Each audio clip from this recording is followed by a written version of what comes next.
वाह थी, सही है तू तो। तेरे प्यार की तो दाद देनी पड़ेगी।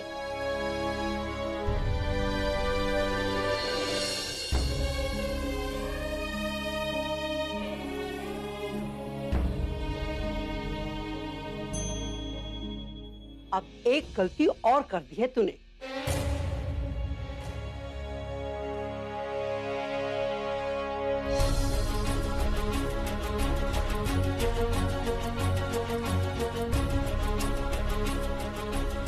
अंदर आते वक्त तूने दरवाजा बंद नहीं किया। अरे ये तो बुलबुल थी, कोई और होता तो। आज तूने वाकई में साबित कर दिया कि प्यार से बड़ा और कोई रिश्ता नहीं होता। पर क्या फायदा उस प्यार का? इसने तो बना बनाया खेल ही बिगाड़ दिया। अब तक तो सबको पता चल गया होगा कि ये अभी तक अभी को प्यार करती है। इसने अपनी सारी मेहनत किए किराए पर पानी फेर दिया। पता नहीं कब समझ लगेगी इसको कि ये जमाना इमोशंस करनी शो ऑफ का है, शो ऑफ। पूरा एपिसोड देखिए ZEE5 पर। मिस प्रज्ञा ने अपनी कंप्लेंट वापस ले ली। इस वक्त आप पर कोई जुर्म नहीं। क्या चाहती है ये? क्यों बचाया उसने मुझे? क्या इसकी वजह वही है जो मैंने अभी कहा, या उसे सच में पैसों की परवाह है? अब मुझे तुम्हारी कमजोरी का पता चल गया, और तुम्हारी कमजोरी मैं, या फिर उसे मेरी फिक्र नहीं। मुझे लेके उसके मन में कोई फीलिंग्स नहीं हो सकती। मुझे वही सब दोबारा नहीं सोचना, गलत ट्रैक पे नहीं चलना। मुझे उसका रियल मोटिव पता करना है। मतलब उसके लिए तनु पकड़ी जाए तो चलेगा, पर मुझे कुछ नहीं होना चाहिए। क्या है उसकी असली वजह? उसके दिमाग में उतरना पड़ेगा। पर ये अभी तक आई क्यों नहीं? मैंने जो कुछ भी कहा उसके बाद मेरे सामने आने से डर तो नहीं रही? मैं जानती हूँ मुझसे गलती हुई है, लेकिन जाने अनजाने ही सही उन्होंने ये गलती संभाल ली ना। उन्होंने खुद सबसे कहा ना कि मैंने उन्हें पैसों के लिए जेल से छुड़ाया। सबके सब बेवकूफ है क्या कि जो अभी ने कहा वो ही मान लेंगे, और वो जो देख रही हैं उसे अनदेखा कर देंगे? ये कह के तू मुझे नहीं अपने आप को बहला रही हो। नहीं ना दादी, आप चिंता मत कीजिए ना। मैं ऐसा करूंगी, जो उन्होंने कहा वो मैं सच करके दिखाऊंगी। उन्होंने जो वजह दी है उनकी मदद करने के लिए, मैं वैसा ही करूंगी। मैं सबको प्रूव कर दूंगी कि मैंने पैसों के लिए उन्हें जेल से छुड़ाया। फिर सब ठीक हो जाएगा, सब पहले जैसा हो जाएगा दादी। अच्छा, पहले जैसा हो जाएगा? दादी अब तू भी इसी का साथ देगी ना, बहन है ना तेरी, इसलिए। नहीं दादी, मैं यहाँ पर किसी की साइड लेने नहीं आई हूँ। मैं इनफैक्ट ये बताने आई हूँ कि जीजू ने वो सारे पैसे क्यों लिए।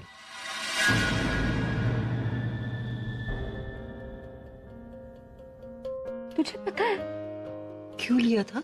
मुझे पता था कि जीजू ने सारे पैसे क्यों लिए।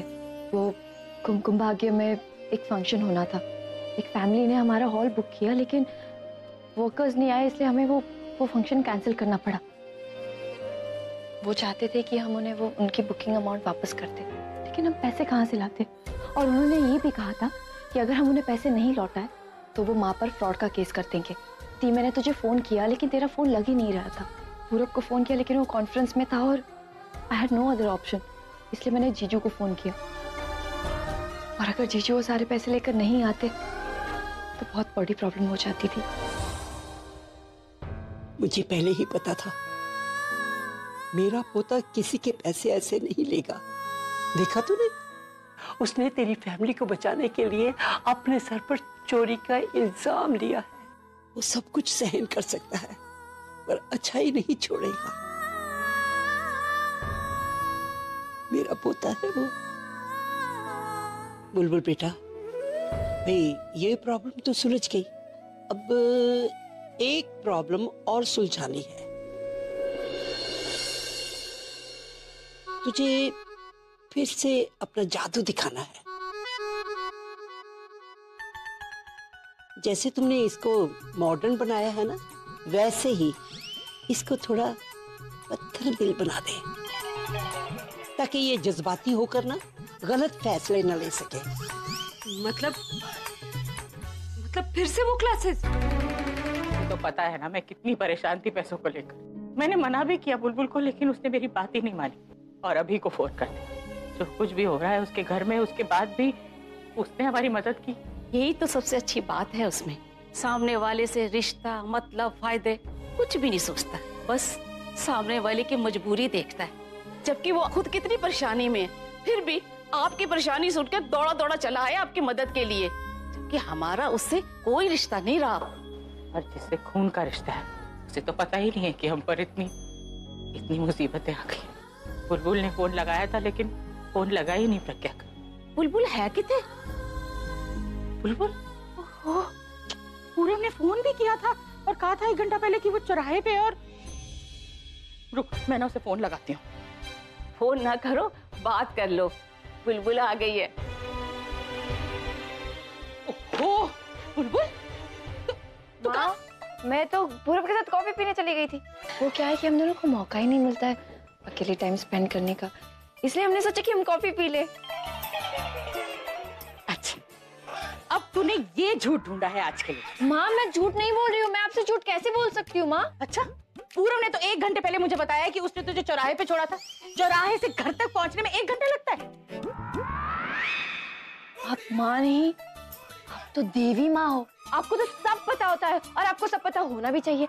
मैं आपकी बुलबुल जो हूँ, लेकिन माँ प्लीज प्रॉमिस करो, आप पूरब को नहीं बताओगे कि मैं उसके साथ नहीं थी। Please please. लेकिन तू कहाँ गई थी? मैं तो जीजू, मैं अभी के घर गई थी। वो उन्होंने हमारी इतनी मदद की तो एक थैंक यू तो बनता है ना, इसीलिए मैं चाह रही थी कि मैं उन्हें मिलकर थैंक यू कहूँ, इसलिए मैं उनके घर चली गई। मैंने पूरब को बताया भी कि मुझे जीजू से, मैंने बताया कि मुझे अभी से मिलना है, लेकिन पूरब ने मना कर दिया। इसीलिए जब उसने मुझे चौराहे पर छोड़ा तो मैं वहीं से घर चली गई। आई एम सॉरी माँ, मैं आपसे झूठ नहीं बोलूंगी। तूने अच्छा किया, तू चली गई। प्रज्ञा से मिली? हाँ, मतलब जब मैं गई तो दी थी वहाँ, लेकिन उसने मुझे इग्नोर कर दिया, मुझे देखा तक नहीं। इट्स ओके, मैंने बस अभी से बात की और निकल गई। लेकिन आप इतना टेंशन क्यों ले रहे हो? नहीं, मैं कहाँ।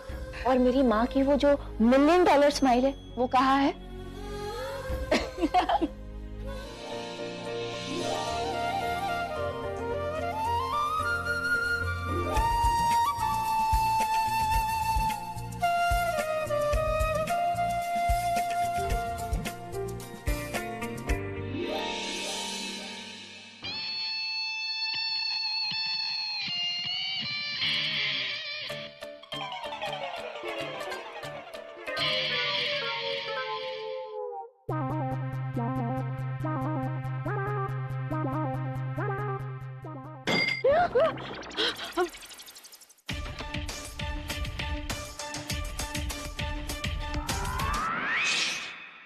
कुछ मत बोलना।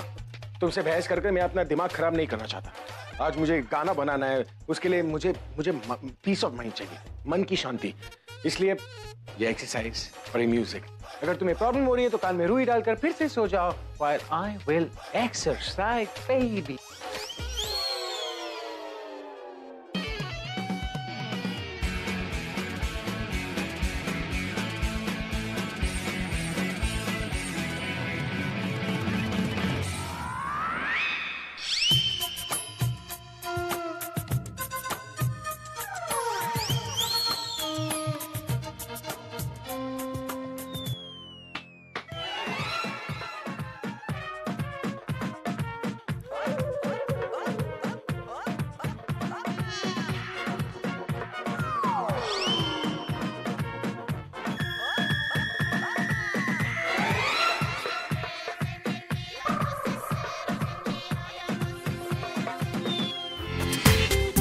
पूरा एपिसोड देखिए ZEE5 पर।